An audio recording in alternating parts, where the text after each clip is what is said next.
Hello there! Welcome to Steve Steele's My Gaming Life. I'm Steve. So what's this show about?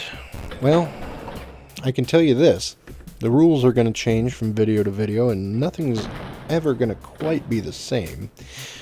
But we're going to take a look back at my personal gaming history, and I don't know if it's as prolific as some of yours, but I thought it would be interesting to take a look back at my personal history and reminisce a little bit. Maybe, just maybe, you guys would like to come along for the ride. So what do we have today? Well, we're going to be taking a look at the granddaddy of all modern first-person shooters, Wolfenstein 3D. Developed by id Software in the early 90s, it set the tone for the next decade in gaming. You play as B.J. Blazkowicz, an American soldier that is captured and held in Castle Wolfenstein. Your job is to escape the castle, make it back to Allied forces, and regroup for the rest of your missions, preferably shooting as many Nazis as you can on the way out. In this game, you have four weapons. This was before the days of games like Max Payne, where you could hold nearly limitless weapons. Nope, in Wolfenstein, you can carry a knife, a pistol, a machine gun, and a chain gun. But I'm not going to sit here and bore you to death with information on a game that hundreds if not thousands of videos on YouTube have been made about. If you want to know more about the history, I'd go watch it.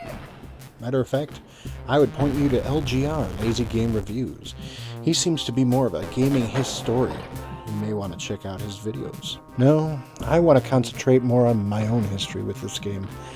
Now, I don't know how long ago it was that I first played this game, but I remember where I was. I was at my uncle's house. This is the game that taught me how to use DOS, a now defunct way of playing games that some gamers fondly remember.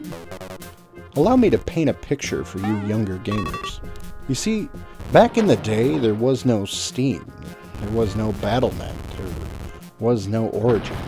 No, when you installed a game on your computer, you had DOS. With DOS, you had a line of code that you had to invoke every time you wanted to start a game. And then usually after hitting enter on that line of code, you had to input another smaller line of code. Now, I know that might sound horrible to some of you, but trust me when I say that there is a certain element of suspense when you were installing a game like this, or loading up a game, especially in the first try. You didn't know what you were about to get. So, there I was in the late 90s, in my uncle's house, in front of his computer. He was trying to teach me how to install things through DOS, and he thought of no better way than installing a game. What better way to keep someone's interest, especially when they were my age? Back then it didn't seem like such a big deal, but now that I think of it, oh my god! This game was on like 7 floppy disks, which brings me to another point. I bet a lot of you watching this aren't going to know what floppy disks are, and I'm baffled, and looking at this game makes me feel kind of old. Oh, it's making my head hurt. And really, that brings me to another point. If you get motion sickness, you might not want to finish this video. You see, I never used to consider myself to be one of those pansies that couldn't handle a game like Wolfenstein, but I don't know if it's because I get older and, you know, they say your brain's fully developed at 25 for a male, but all of a sudden I can't handle this game anymore. Just trying to power through it was a bit much, so I'm not going to blame you guys if you don't want to watch this one, really. So when the game was finally installed, I remember sitting there next to my uncle. He was on my right, and because I didn't have the dexterity to use both the arrow keys and control and alt and spacebar, I had to control just shooting and opening doors. So to paint a picture for you about how young I was when I first played this game, I had no concept of the enemy in this game. I didn't know who Nazis were, who Adolf Hitler was, or any of that sort of thing. But through that ignorance, or just lack of knowledge for being that young, it did get me interested in history, and I followed history for the rest of my life. But I gotta tell you, when you're a little kid and you find out that there's some really evil people in the world, it sure motivates you to play a game and to kill as many of them as possible. I know that sounds horrible to some of you, but I mean, come on. I mean, don't you want to kill as many Nazis as you can? So let's talk about the gameplay. Wolfenstein is, it has a lot of, look, if you like mazes, you're going to love this game.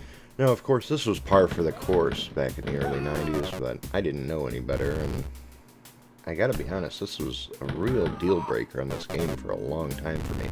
There was a time when I couldn't get past the second floor you're looking at here. I mean, I, at the youngest when I was playing this game, was probably around 7 years old, and I mean, that's a little too young to be trying to figure out a maze in a first-person shooter. But to be honest, that difficulty curve is kind of what kept me coming back. This is a game that revolves around its gameplay and its shooting element. You don't need the story to enjoy this game. As a matter of fact, the less I think about the story in this game, the easier it is to play. I mean, for one, you're a lone American soldier in a castle filled with Nazis trying to escape. Set aside for the moment that you are vastly outnumbered, and also set aside the fact that there are multiple SS soldiers on each floor, and the normal guards outnumber you about 50 to 1, and that it's almost inconceivable that you would manage to wade your way through all these Nazis, find a golden key, and find an elevator to take you to a different floor. No, in video game land we can accept all those faults. The main thing I find so damning about this game is the treasure. I bet you were wondering what those golden things on the ground that I keep picking up are.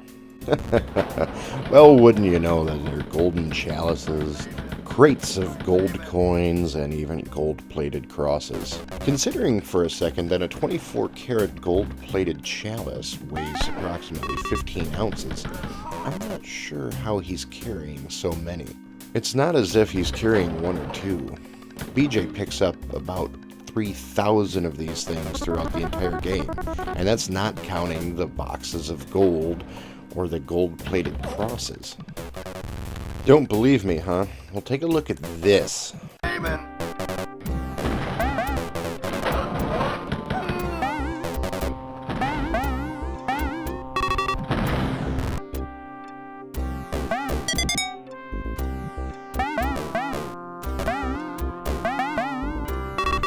I mean, look at that! That's from one level! I don't know how he carries it all. He's not wearing a backpack. You can see that in the end.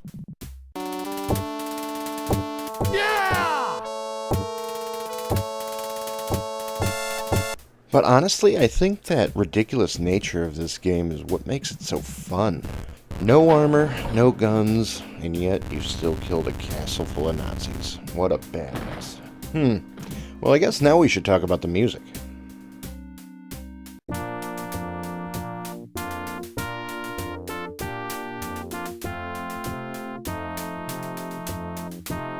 Do you recognize that music? I didn't recognize it as a kid, and I actually thought it was a pretty catchy opening to a game, but for those of you who do recognize it, you're probably horrified, but that is the digitized version of the Nazi Party anthem, which really makes you feel awful, but it is a catchy intro to a game. I hate saying it, but there it is. Now, this probably will sound horrible to some of you because this is in ad-lib music format, which is the standard of the time. But to those of us who remember DOS fondly, we love this kind of music because there was something much worse beforehand. This music will give you a headache. It's nauseating, really. Oh, God.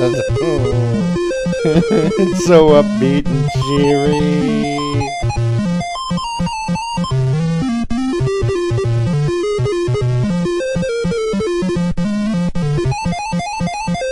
Okay, turn it off, turn it off, turn it off.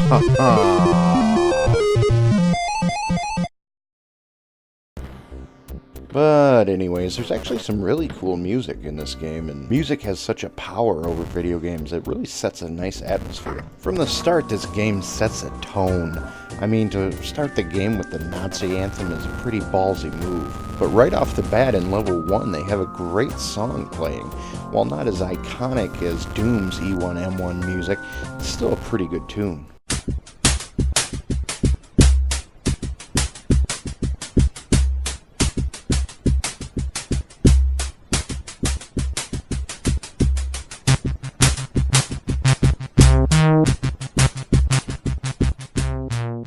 Honestly, a great way to start the game. It's upbeat, it makes you feel like you've got something to do, and it gives you some purpose.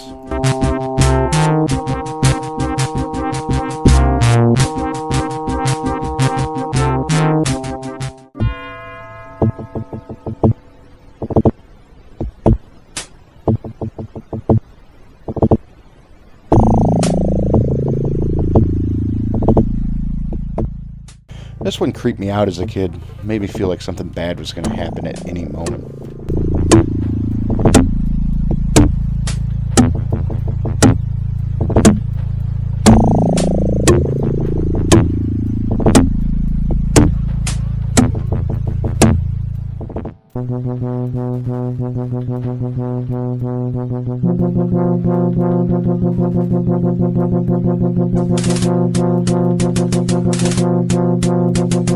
This one will get you excited. When you heard this music, you knew you had to get ready, because something was right around the corner.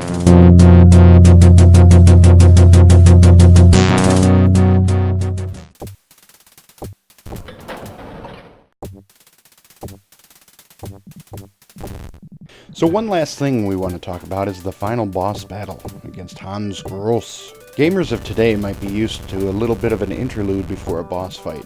You know, the boss tells you about all of his evil plans and then tries to set them into motion, and you have to try to kill him. But have you ever had a German soldier tell you good day before unloading on you with 2 chain guns? I bet not. I mean, what a way to start a boss fight. You're not used to anything on this level. And you can see I almost die. This was par for the course back in the day, though.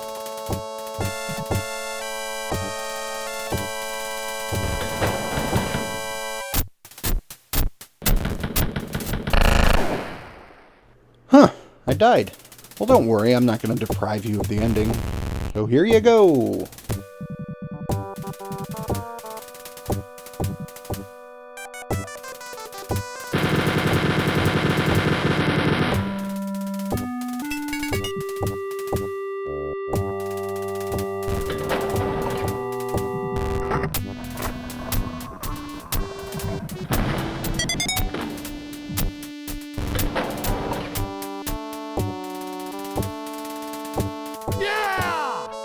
Yeah!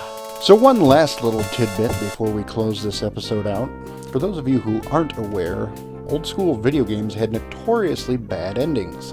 Unfortunately, Wolfenstein was a victim of this as well. You see, what they were trying to do was balance giving you an ending with enticing you to buy more. You see, one thing I didn't tell you is that we're playing the shareware first episode. To entice you into buying the other episodes, id Software gave the very first one away for free. But of course, when I think of Wolf 3D, I think of this episode, the very first episode. It's just the one I spent the most time with and the one I enjoy the most even to this day. Well, you made it through my first video in this series. I hope you enjoyed it. Like I said in the beginning, no episode is going to be the same from one to the other. And honestly, this is more like a pilot episode, a proof of concept, if you will. But let me know what you thought of this, and if you want me to make more, I will. Yeah, actually, I'm going to make more either way. But it would be nice to know what you enjoyed and what you didn't like so much, or any helpful tips you had for me, so leave a comment below. Well, that does it for this episode, but remember, there will be more. This journey's not over, and it never really will be. So, this has been Steve Steele for My Gaming Life. Have a great one, everybody. I'll see you in the next one.